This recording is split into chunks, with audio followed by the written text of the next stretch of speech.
C'est aussi montrer que la police scientifique provient de Lyon et de la France en général.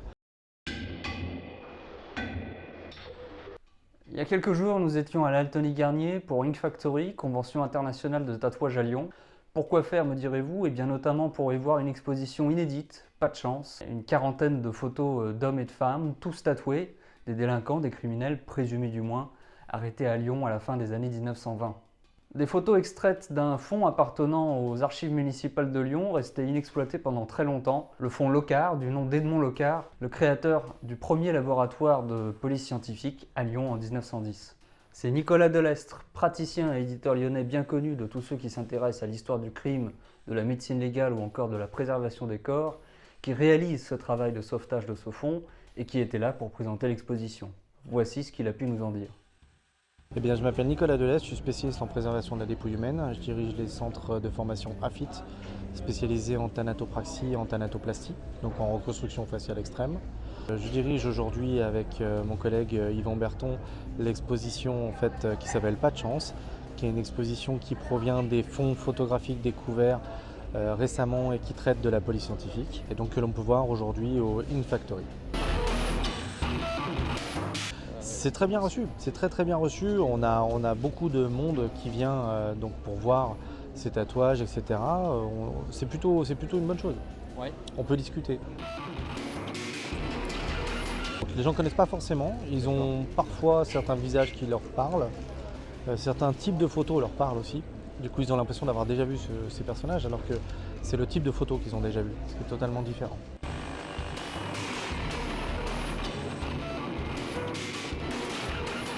Oui, alors pas forcément, parce que en fait, les gens, quand ils se baladent au salon de tatouage, ont une visibilité très esthétique de la chose et peut-être un peu moins police scientifique de la chose.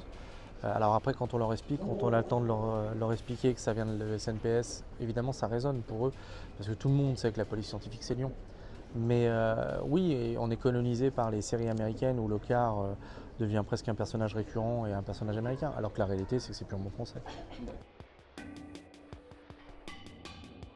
Ça fait partie du fonds Locard, mais le fonds Locard c'est un melting pot, c'est-à-dire que c'est un mélange d'énormément de fonds différents qui ont été donnés. C'est un fonds en fait utile, c'est-à-dire qu'il s'en servait vraiment. Et dans ce fonds, Jean Lacassagne a versé une partie de ses photographies, donc les 800 tatoués viennent du fonds Lacassagne. Jean Lacassagne, le fils qui était dermatologue. Il y a un coup de cœur, c'est-à-dire qu'on a travaillé essentiellement, contrairement à ce qu'on pourrait penser lorsqu'on a sélectionné ces tatoués, c'est sur les regards qu'on a bossé.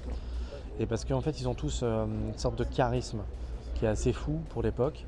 Et on est vraiment sur des personnages, sur des gueules. Et c'est ça qui a fait qu'on a travaillé ces tatoués pour les présenter. Ça nous paraissait intéressant. Parce que extraire de 800 tatoués 20 personnes, c'est très complexe. Donc on travaille forcément au coup de cœur. Juste derrière vous, par exemple, la personne âgée que vous voyez, c'est le toit des 24 colonnes derrière lui. Et ce que vous voyez au fond, en fait, c'est une fenêtre ouverte avec un petit escabeau qui permettait à Locard de faire sortir les personnes sur le toit et de les photographier en plein jour. Vous savez, il y a 21 000 plaques, hein. Ouais. Donc on a découvert beaucoup de choses. Ouais. C'est surtout une très longue période puisque ça s'étale de 1910 à 1970. Donc on a de tout, en fait. On a autant des scènes de crime que la Seconde Guerre mondiale, que de la trahison de Première Guerre mondiale, que les tatoués, que les repêchés dans le Rhône, parce que du coup on a aussi beaucoup pour l'identification. On a aussi énormément de plaques qui n'ont aucun sens aujourd'hui, puisqu'on n'a plus qu'une empreinte digitale sans rien pour annoter. C'est un fonds qui a été énormément retravaillé au fur et à mesure des années. Et du coup, en fait, on a perdu une certaine cohérence de ce fonds. Donc il va y avoir beaucoup de travail pour retrouver cette cohérence. Aujourd'hui, on ne peut pas dire qu'on puisse extraire du fonds réellement une sorte de fil. On a des affaires qui sont complètes, on a des choses comme ça, mais le fil conducteur du fond nous échappe encore. Et le restaurant des frères Barbet. En fait, Julien Barbet est un peu un centre tourneur autour de la culture, etc. Et un jour, m'a dit, au courant de ce qu'on faisait sur le fond, m'a dit, tu sais, il y a Ink Factory, il faudrait rencontrer Théo, ça pourrait être intéressant que vous joigniez vos forces pour parler du fond. Et du coup, lui, il a le salon, ça pourrait être bien que vous fassiez des choses ensemble. On s'est parlé avec Théo et on a tout de suite trouvé un point commun. Et justement, Julien Barbet passait par là au moment de notre entretien avec Nicolas Delestre. Alors on n'a pas pu manquer l'occasion et pour rester dans le thème de l'enquête policière, on lui a demandé sa version des faits. Je m'appelle Julien Barbet, je suis restaurateur, photographe amateur et je suis tatoué.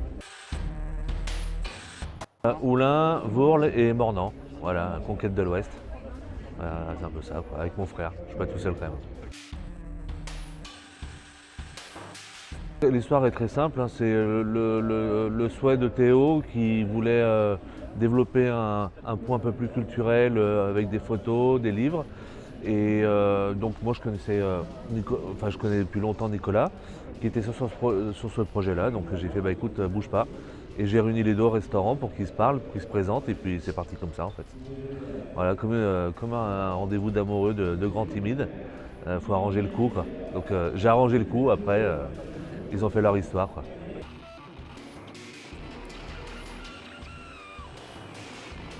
Ah ouais, carrément. Ouais. La médecine légale à Lyon, ça vient de Lyon. Donc oui, il y a une histoire, il y a un passé qui est important. Et que Lyon n'est pas seulement gastronomique, c'est aussi une ville de tatou, quoi. Donc il faut être fier, quoi. C'est clair.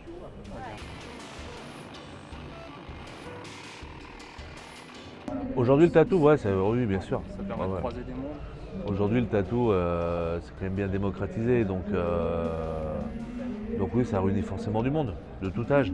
Et puis ce qui est bien, c'est cette expo de photos, de voir des anciens malfrats, des bandits tatoués. C'est une façon de nous rappeler qu'aujourd'hui les gens qui sont tatoués, à la base, étaient un peu pour les ressembler aussi. Il y avait un acte un peu antisocial, tout ça, qui aujourd'hui est totalement perdu. À mon goût, hein, à part se faire tatouer le visage. Mais voilà, c'est un petit rappel qui est important pour moi. Après, le tatouage, ça remonte à des millénaires, mais je veux dire, aujourd'hui, tout ce qu'on appelle le tatouage traditionnel, old school, ça vient d'eux. Hein. C'était donc par ordre d'apparition Nicolas Delestre et Julien Barbet pour nous parler de l'exposition Pas de chance présentée à la convention Ink Factory 2024. Une démarche exemplaire dont on peut tirer 3 leçons essentielles. La première, c'est l'importance de l'esprit d'initiative chez les acteurs du territoire. En l'occurrence, le fonds Locard, qui appartient un peu à tous les Lyonnais dans la mesure où il est la propriété des archives municipales de Lyon, aurait parfaitement pu sombrer dans l'oubli ou subir les effets destructeurs du temps. C'est l'initiative d'un éditeur, entouré d'une équipe de passionnés, qui a permis le sauvetage de ce fonds et d'en faire à nouveau une ressource pour nous tous, qui nous éclaire, qui nous inspire, que l'on s'intéresse au sujet ou bien que l'on ne fasse que passer dans une convention internationale de tatouage comme celle d'Ink Factory par exemple. Le deuxième enseignement, c'est de constater que l'héritage culturel, la culture locale, est capable de fédérer un écosystème. Parmi les partenaires de cette exposition, il y avait non seulement la maison d'édition AFIT, celle de Nicolas Delestre, mais aussi le service national de la police scientifique qui est basé à Écully, ou encore une librairie, la librairie L'Esprit Livre, dans le 3e arrondissement, et bien évidemment les archives municipales de Lyon et la convention Ink Factory. Et comme quoi l'héritage culturel, la culture locale, c'est un petit peu comme le sang qui continue à irriguer tous les organes du territoire, qu'ils soient économiques, institutionnels, administratifs. Troisième leçon enfin, Julien Barbet nous l'a expliqué, le point de départ, le lien, le liant dans cette histoire, eh bien c'est un autre trait caractéristique de la culture locale, c'est la table, la cuisine, la convivialité, qui a permis de rassembler autour d'une bonne table des interlocuteurs d'horizons divers, tous passionnés de leur domaine respectif, mais ouverts à d'autres horizons. Et c'est comme ça que cette exposition a pu naître. Finalement, c'est tout simplement ça, l'alchimie, la magie de l'ancrage territorial.